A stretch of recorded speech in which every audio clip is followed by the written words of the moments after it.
ámbito cultural, no ámbito intelectual, no ámbito literario, era un hombre, foi un home extremadamente valorado por todos, moi respetado.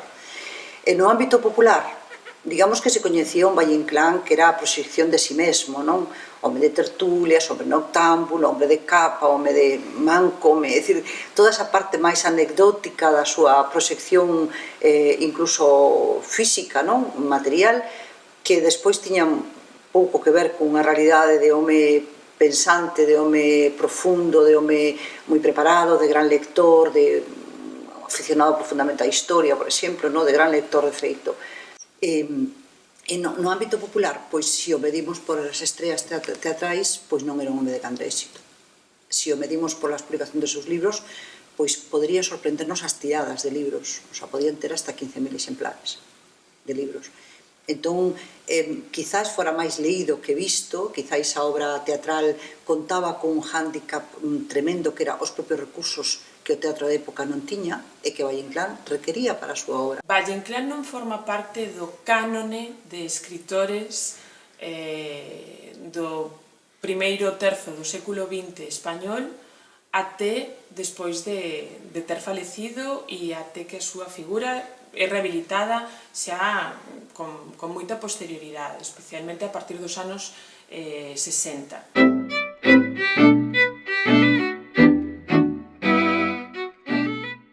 Valle comeza a escribir, creo que é importante ter isto presente, nun momento no que o relato, o conto, a novela curta, comezan a ter unha presenza en termos de campo literario importante, tal vez inédita até o momento, aínda que os escritores da xeración precedente, Clarín, Pardo Bazán, tamén xa escribiron moitos contos. Hai un auxe importante da narrativa breve que obedece a criterios estéticos. Hai un certo cansanzo da novela longa, realista, hai un lector que demanda outro tipo de obras, e tamén hai outras posibilidades editoriais, quer dizer, a auxe da prensa, tamén das revistas literarias. Valle Inclán, como parte dos seus contemporáneos, fai parte dun grupo que, en certa maneira, pode ser considerado como marxinal, inicialmente. Eran os escritores novos, vamos dicir así, eran os escritores que se rebelaban contra o poder establecido por institucións como a Real Academia Española ou como a Universidade ou como as editoriais máis hexemónicas no mercado español e, por tanto, inician todo un proceso no que van progresivamente adquirindo unha maior relevancia social e unha maior relevancia dentro do campo literario.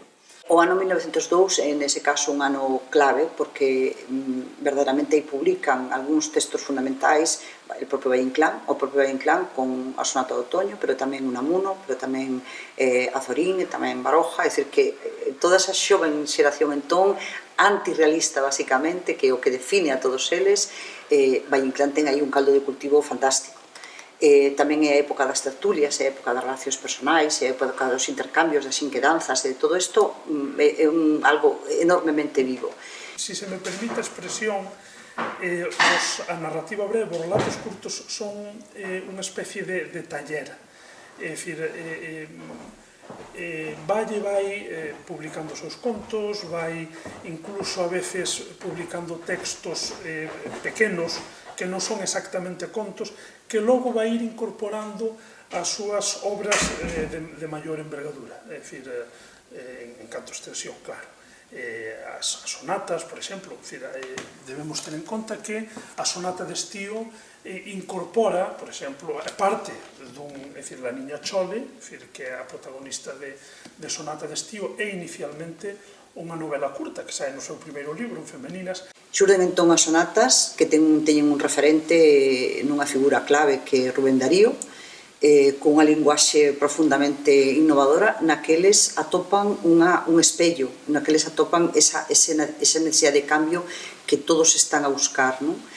e valle convértese a partir da tetraloxía das sonatas, convértese nun modelo, nun referente realmente do modernismo literario, o modernismo rubendariano, pero tamén do modernismo da modernidade, é dicir, da idea da modernidade. E camiñando precisamente na búsqueda dunha literatura nova e dunha linguaxe propia, Valle Inclán chegou ao esperpento, pero tamén porque a realidade española non lle gusta, cada vez para ele é máis insatisfactoria, e busca tamén unha forma de crítica moi frontal, moito máis frontal que a anterior, que era máis evasiva.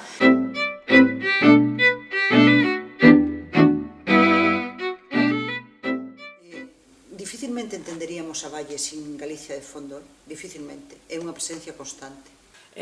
A paisaxe, a alma, a épica ou o lirismo, o celtismo nun determinado momento, o atlantismo. Hasta o ano 23 prácticamente podese decir que hai unha presencia de Galicia moi reiterada, primeiro nos contos. Entón, os primeirísimos contos de Valle Inclán están enraizados en Galicia. Todos os contos reunidos en Jardín Umbrío, Jardín Novelesco, a maior parte deles teñen ámbito galego. Para min é moi elocuente a nota que abre as edicións de Jardín Umbrío, na que o propio narrador vincula eses contos cos contos que o narrador escoitaba sendo neno da súa criada Miquela la Galana, que era unha criada vella que contaba aquelas historias de almas, duendes, etc., etc., e que o arrepiaban, non? O mundo da superstición, ese mundo un pouco rural, pero tamén o mundo da aristocracia rural. Valle Inclán non toca apenas a aristocracia urbana, toca a aristocracia rural, a fidalguía, ese mundo que está desmoronándose, que está desaparecendo, sustituído por unha burguesía que él aborrece, é dicir, porque considera que é vulgar, que é materialista, é dicir, non lle gusta nada o mundo burgués, de feito, rara vez, salvo en Luces de Bohemia, fala dese mundo burgués, non? Dese mundo rural, de fidalgos venidos a menos, que están sendo sustituídos por unos movimentos que eles non comprenden, pero que ven como se desfai esa realidade, e, por tanto, é a nostalgia dun mundo que se perde, que desaparece. De feito, dice Valle Inclán en algún momento que o mundo dos maiorados, con todo o que tiñan de malo, era o millor que se conservaba de aquelas épocas pasadas, non? Probablemente esa idea da Galicia mitificada, da Idade de Ouro, é algo que Valle Inclán constroe, non vou dicir que nos seus primeiros textos, pero entre os anos 10 e inicios dos anos 20. Como digo, a partir dos anos 20 a súa imaxe do mundo é outra. Por tanto, esa categoría estética da que el falaba para Galiza existe e correspóndese cun mundo que está en desaparición e que el recoñece que remite a unha especie de ucronía, algo que non existe na realidade, mas que el gostaría de poder recuperar nalgún momento. Por tanto, está esa mirada entre fantástica, máxica, e o que é máis importante, é dicir, paulatinamente, digamos que vai, de alguma maneira, desaparecendo un pouco, ou matizando, mellor dito, esa dimensión fantástica para centrarse naquele imaginario colectivo que pretende recoller e que logo reproduce dunha maneira moi evidente nas comedias bárbaras ou en Divinas Palabras. Ese mundo popular movido moitas veces por instintos básicos primarios que revelan tamén unha crítica de fondo, non, dunha realidade precaria, dunha realidade doente, dunha realidade chea igualmente de ignorancia e de superstición, pero que recrea unha realidade cunha plasticidade apabullante, cunha plasticidade e unha beleza artísticamente falando, non? Pero tamén dunha dureza terrible, que moitas veces o que non se comprende moitas veces fora, non? Esa especie de dualidade que se xoga cos seus textos.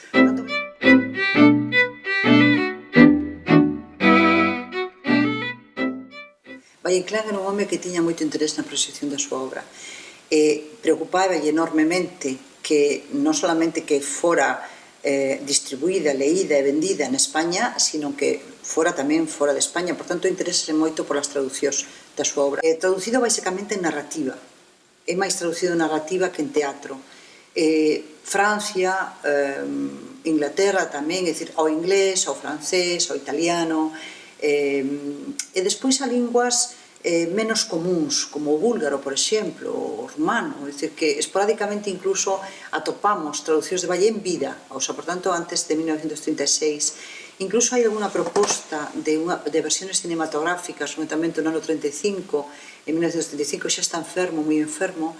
En esas datas hai unha proposta concreta dun editor francés que tiña contactos con directores franceses igualmente para facer unha versión fílmica de obras de Valle Inclán.